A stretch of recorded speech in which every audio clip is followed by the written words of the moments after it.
வணக்க மக்களே, நான் உங்கள் கோடங்கி. ஜனநாயகன் ஆடியோ லான்ச் மலேசியாவில் நடந்து முடிஞ்சு அவரும் சென்னை திரும்பிட்டார். திரும்பின இடத்துல ஏர்போர்ட்டில் அவர் கீழே விழுந்த விஷயத்தெல்லாம் நீங்கள் பார்த்துருப்பீங்க. அவங்க பாதுகாவலை தாங்கி பிடிச்சிட்டாங்க, அவர் வீடு போய் சேர்ந்துட்டாரு. அதெல்லாம் நடந்து முடிஞ்சிடுச்சு. ஜனநாயகன் ஆடியோ லான்ச்சு மலேசியாவில் ஒரு சாதனை படைத்ததாக அங்கே கொண்டாடிட்டு இருக்காங்க அந்த ரசிகர்கள். இது வரைக்கும் அந்த ஸ்டேடியத்தில் நடந்த அந்த அரங்கில் முக்கட் ஜலீல் ஸ்டேடியத்தில் இந்த மாதிரி இசை கச்சேரி நிறைய நடந்திருக்கும். இசை கச்சேரி ஏஆர் ரஹ்மான் இசை, இதை விட கூடுதலாக 1 லட்சத்துக்கு மேலே அங்கே மக்கள் கூடினாங்க. ஒரு சினிமாவுடைய ஆடியோ லான்ச்சுக்கு அதை தொடர்ந்து நடந்த ஒரு இசை கச்சேரியில் இவ்வளவு பெரிய க்ரௌடு வந்ததில்லை. இதுதான் முதல் முறை. ஒரு பெரிய ரெக்கார்டு, மலேசியன் புக் ஆஃப் ரெக்கார்டுன்னு ஏதோ ஒரு ரெக்கார்டு படைச்சதாக அவங்க அதை சொல்லிட்டு மகிழ்ச்சி அடைகிறாங்க. சந்தோஷம். அந்த ரசிகர்களுக்கு அது கொண்டாட்டமாக இருக்கும்னு வச்சுங்களேன். ஆனால் அங்கே வசூலித்த தொகை இருக்குல்ல, இது வரைக்கும் யாருக்கு எவ்வளோ வசூலிச்சதுன்னு நமக்கு ஒரு கணக்கே இல்லை. ஏன்னா நம்ம நிகழ்ச்சி நடத்துகிறவர்களுக்கு அந்த கணக்கே உண்மையாக சொல்ல மாட்டாங்க. நம்ம ஏற்கனவே சொல்லிட்டு இருக்கோம், பயங்கர ஸ்கேமுங்க. தொடர்ந்து மலேசியன் பீப்புள்கிட்ட காசு பயங்கரமாக, மலேசிய தமிழர்கிட்டையும் மலேசியன் பீப்புள்கிட்டையும் நிறைய காசு எடுக்கிறாங்க, பயங்கரமாக டிக்கெட் விலையை விற்றுருக்காங்க அப்படின்னு சொல்லி கிட்டத்தட்ட ஒரு 80,000 சீட் உள்ள கெப்பாசிட்டி. அதில் நம்ம ஒரு 30,000 40,000 50,000 பேர் கூட வச்சுக்கிறீங்க. 50,000 பேர் அங்கே அரங்குக்குள்ளே வந்திருந்தாங்க அப்படின்னு கணக்கு போட்டால் கூட அதில் டிக்கெட் ரேட் இந்த கேலரியில் உட்கார்ந்தவங்க ரேட் கம்மி தான். அதுவே ஒரு 10,000 5,000 ரூபாய் அப்படின்னு வச்சா கூட அந்த எம்ஐபி, விஐபி, விவிஐபி அப்படின்னு 3 கேட்டகரியை பிரிச்சாங்க பாரு. அங்கே தான் காசு அதிகமான தொகை கொடுத்துருக்காங்க. அவங்க தான் ஒரு டிக்கெட்டுக்கே கிட்டத்தட்ட 55,000 85,000 1 லட்சம்லாம் கொடுத்து, அதாவது நம்ம ஊர் காசுல நான் சொல்லிட்டு இருக்கேன், இந்தியன் மணியில் சொல்லிட்டு இருக்கேன். மலேசியன் மணியில் அது கம்மியாக தான் இருக்கும். அவங்களுக்கு அது ஒரு பெரிய தொகையாக இருக்காது. இதை தாண்டி அவர் 2 நாட்கள் அங்கே இருந்தார். 26ஆம் தேதியே சென்னையிலேருந்து போயிட்டாரு. 27ஆம் தேதி சாயந்தரம் தான் அந்த நிகழ்ச்சிக்கு போனார். இந்த இடைப்பட்ட இந்த மணி நேரங்கள் கிட்டத்தட்ட ஒரு 18-20 மணி நேரங்களில் இவரை பார்ப்பதற்காக ஒரு கூட்டம் வந்திருக்கு. அங்கேயும் ஒரு தொகை வசூலிக்கப்பட்டதாக சொல்லப்படுது. இதெல்லாம் தாண்டி இந்த ஆடியோ லான்ச்சில் மட்டும் டிக்கெட் விற்பனை, அந்த ஸ்பான்சர்ஸோட பணம், மற்ற விஷயங்களில் கிடைத்த தொகை மட்டும் கிட்டத்தட்ட ஒரு 160 கோடி ரூபாய்க்கு மேலே அது வசூலிக்கப்பட்டிருக்கும் அப்படின்னு சொல்லி ஒரு தகவல் சொல்கிறாங்க. இது ஒரு தகவல் தான், உறுதியான தகவல் இன்னும் கிடைக்கல நமக்கு. ஏன்னா உறுதியான தகவல் கிடைக்காது. ஏன்னா அவங்க சொல்ல மாட்டாங்க. எங்களுக்கு இவ்வளோ வந்துச்சுன்னு சொல்லுவாங்களா? சொன்னால் பெரிய சிக்கல் வரும் இல்லையா? அதனால சொல்ல மாட்டாங்க. ஆனால் நாம ஏற்கனவே சொல்லிட்டு இருக்கோம், ஒரு 100 கோடிக்கு மேலே வசூல் பண்ண திட்டம்னு. நான் நமக்கு இப்போ அதிர்ச்சியாக இருக்குது, 160 கோடி ரூபாய்க்கு மேலே. நீங்களே கணக்கு போட்டுங்க. ஒரு 50,000 பேர் அந்த அரங்கில் உட்காந்துருக்காங்க. ஒருத்தருக்கு 10,000 ரூபாய் இந்தியன் மணியில் கணக்கு போட்டால் கூட அதுவே கிட்டத்தட்ட உங்களுக்கு எவ்வளோ 80 கோடியை நெருங்கிருச்சு. ஸோ இது இல்லாமல் ஒரு எம்ஐபி டிக்கெட்டு, ஒரு விவிஐபி டிக்கெட், விஐபி டிக்கெட்னா அது குறைஞ்சபட்சம் 50,000 ரூபாய்க்கு மேலே. நான் சொல்ல 10,000 கணக்கு வச்சாலே 80 கோடி வருது. 50,000 ரூபா கணக்கு போட்டிங்கன்னா 75,000 கணக்கு போட்டிங்க, 1 லட்சம் கணக்கு போட்டிங்கன்னா எவ்வளோ வரும்? ஸ்பான்சர்ஸ் அங்கே நடந்த நிகழ்வில் பின்னாடி வந்தது, போனது, வச்சது, இதெல்லாமே சேர்த்து தான் அந்த 160 கோடி ரூபாய் கிடைத்ததாக ஒரு அதிகாரப்பூர்வமற்ற தகவல் நமக்கு தெரிவிக்கிறது. எது எப்படியோ ஆடியோ லான்ச்சில், கடைசி படத்தின் ஆடியோ லான்ச்சில் ஒரு பெரிய தொகையை வசூல் பண்ணிட்டாரு. ஆல்ரெடி படத்தினுடைய தயாரிப்பு செலவில் இது ஒரு பெரும் பகுதியை தயாரிப்பு நிறுவனத்துக்கு ஒரு பெரிய லாபம், நடத்தின மாலிக்ஸ் டீம்ஸ்க்கு ஒரு பெரிய லாபம். ஆனாலும் அங்கே அவங்களுக்கு ஃபைனும் போட்டிருக்காங்கன்னு சொல்றாங்க. அதாவது ஏன்னா அந்த கொடி காட்டினது, கலர் லைட்டு போட்டது, கட்சி விஷயங்கள் எல்லாம் கொண்டு வச்சது, இது மாதிரி பல விஷயங்களை வச்சதுல அவர்களுக்கு அங்கே ஒரு அடிப்படையில் அவர்களுக்கு ஒரு அபராதம் விதிக்கப்பட்டதாக சொல்லப்படுது. அங்கே எந்த அபராதமும் தெரியல. அதையும் நம்ம விசாரிச்சுக்கிட்டு இருக்கோம். சரியான தரவுகள் கிடைக்கும் போது அதையும் நம்ம சொல்லலாம்.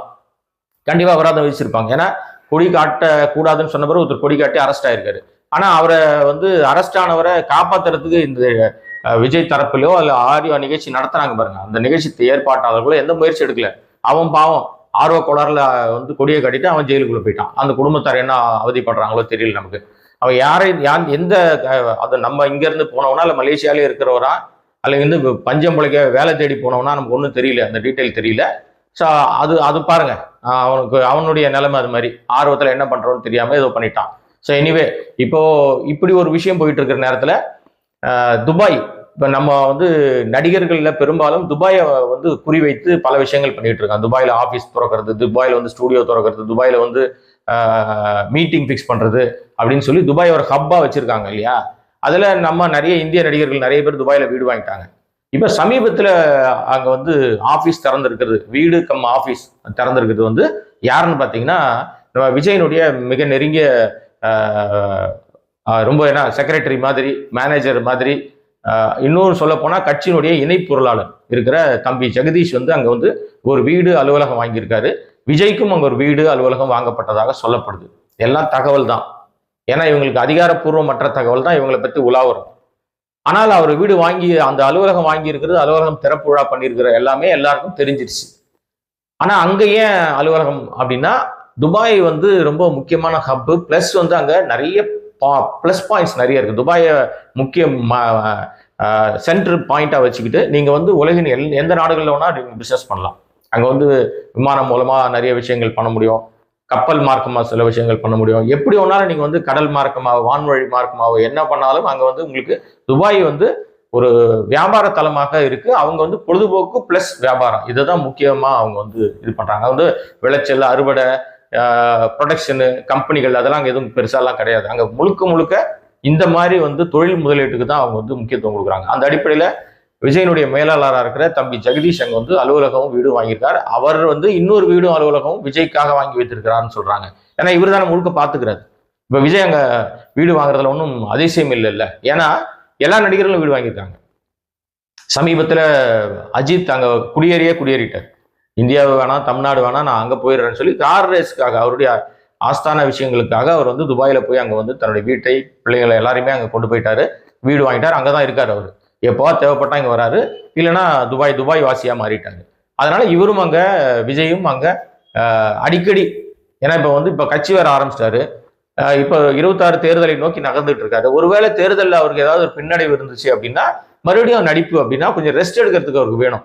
அப்போ அவருக்கு வந்து ஒரே பிரதான வாசஸ்தலமா இருக்கிறது, எல்லாருக்கும் ஈஸி ஆக்சஸ் அப்படின்னா டக்குன்னு துபாய் தான். காரணம் என்னன்னா, துபாயிலேருந்து நீங்க இந்தியாவுக்குள்ள என்ன விஷயம்னாலும் டக்குன்னு வந்து ஒரு 3.5 மணி நேரம் டிராவல், இமிகிரேஷன் செக்அப் அது இதுனா கூட 5 மணி நேரத்துல நீங்க வந்து துபாயிலேருந்து சென்னைக்கு வந்துடலாம். அதனால தான் துபாயை எல்லாருமே தேர்வு பண்றாங்க. மலேசியாவோ சிங்கப்பூரோ துபாயோ ஏன் எல்லாருமே வந்து அங்க போய் மாறுறாங்கன்னா, துபாயில பிளஸ் பாயிண்ட்ஸ் என்னன்னா, சிங்கப்பூர் கூட வந்து சிங்கப்பூர்ல இதே நேரம் தான் டிராவல் டைம். ஆனா துபாய் அரசாங்கம் பல்வேறு விஷயங்கள் பண்ணுது. கோல்டன் விசா கொடுக்குது. இன்னும் அந்த பிசினஸ் பண்ண வராங்க, முதலீடு பண்ண வராங்கன்னா அவங்களுக்கு பல சலுகைகளை துபாய் அரசாங்கம் கொடுக்குது. 100% அவங்க அங்க இருக்கிற காசை அவங்களே செலவு பண்ணிக்கலாம். நீங்க வந்து அரசாங்கத்துக்கு வரி கட்ட வேண்டிய அவசியம் இல்லை. அது வேட்டுன்னு மட்டும் ஒன்று இருக்கும். அது ஒரு பெரிய சிக்கலே உண்டாக்காது அப்படின்னு சொல்றாங்க. இவர் வீடு வாங்கிட்டாரு, ஆபீஸ் திறந்துட்டாரு அப்படின்னா, நான் மட்டும் என்ன சலைச்சவனா அப்படின்னு சொல்லி எஸ்கே நம்ம சிவகார்த்திகேயனும் அங்க வந்து ஒரு வீடு வாங்கிட்டாரு அப்படின்றாங்க. அதுவும் இப்ப சமீபத்துல தான் அவர் அந்த வீடு ஒன்று வாங்கியிருக்காருன்னு சொல்றாங்க. ஏன் வாங்கக்கூடாது? வாங்கலாம், தப்பே இல்லையே. ஏன்னா எல்லாருக்கும் எல்லா ஆசைகளும் இருக்கும். ஆசைப்படுற தப்பு இல்லை. அந்த ஆசைகளுக்கு நோக்கி ஓடும் போது தான் நிறைய விஷயங்கள் நம்ம வந்து பேராசையா மாறிடக்கூடாது. இப்போ இவரும் அங்க ஒரு வீடு வாங்கியிருக்காரு.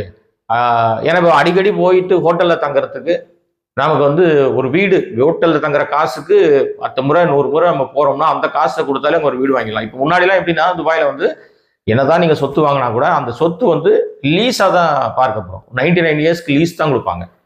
சொந்தமாக மனையை நீங்க அங்க வந்து வாங்க முடியாதுன்னு ஒரு சட்டம் இருந்துச்சு துபாயில முன்னாடி. இப்போ அந்த சட்டத்தை வந்து திருத்திட்டாங்களாம். இப்போ வந்து என்ன பண்ணிட்டாங்கன்னா, துபாயில நீங்க இப்ப நம்ம ஊர்கள் எல்லாம் வீடு வாங்குறீங்கல்ல, வீடு வாங்கினா உங்களுக்கு அது உங்க பேர்ல வந்து எல்லாமே மாறிடும்.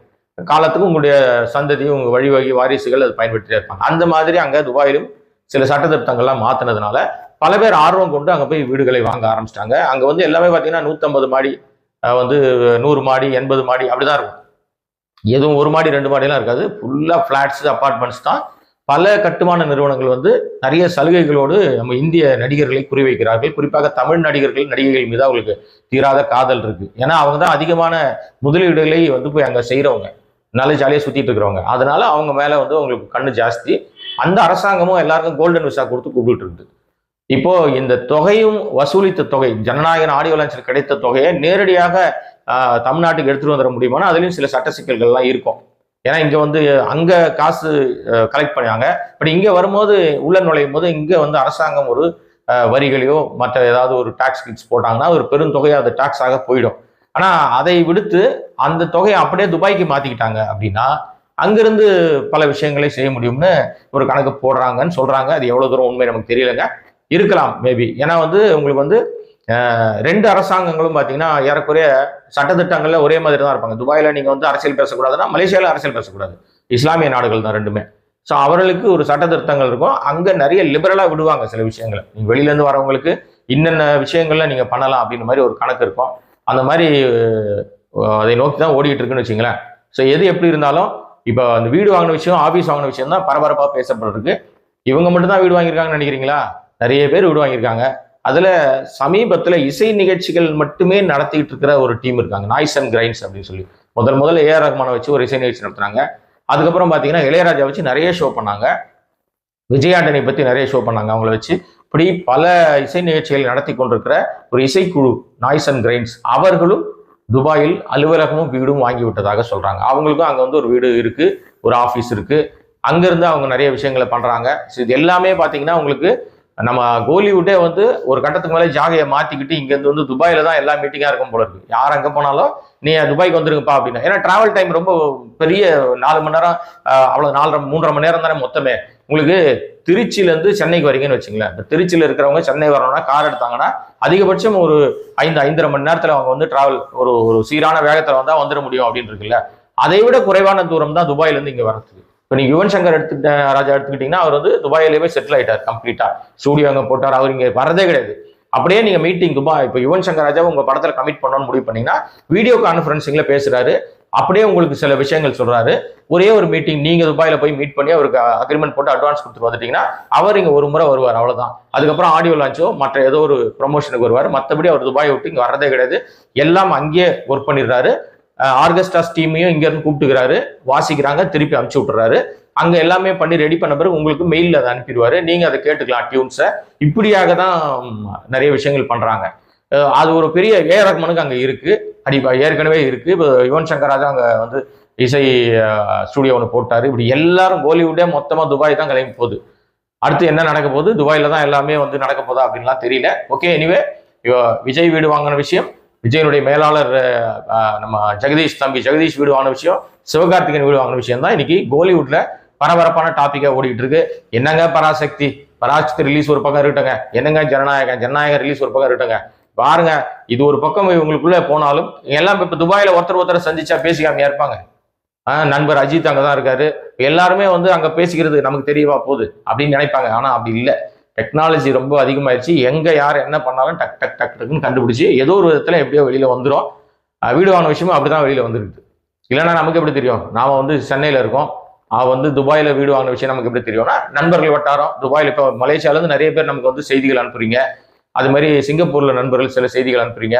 உலகின் பல நாடுகள்ல இருந்து நமக்கு வந்து வாட்ஸ்அப் மூலமாக அல்லது மெயில்ல வந்து நாங்க தகவல் கொடுக்குறீங்க. ஸோ பல விஷயங்கள் வருது இல்ல. துபாயில இருக்கிற நண்பர்களும் நிறைய விஷயம் சொல்றாங்க. அந்த அடிப்படையில் தான் இந்த தகவல் நமக்கு கிடைக்குது. ஓகே, எனிவே வேற ஒரு சந்தர்ப்பத்தில் வேற ஒரு வீடியோ உங்களுக்கு சந்திக்கிறேன். நன்றி, வணக்கம்.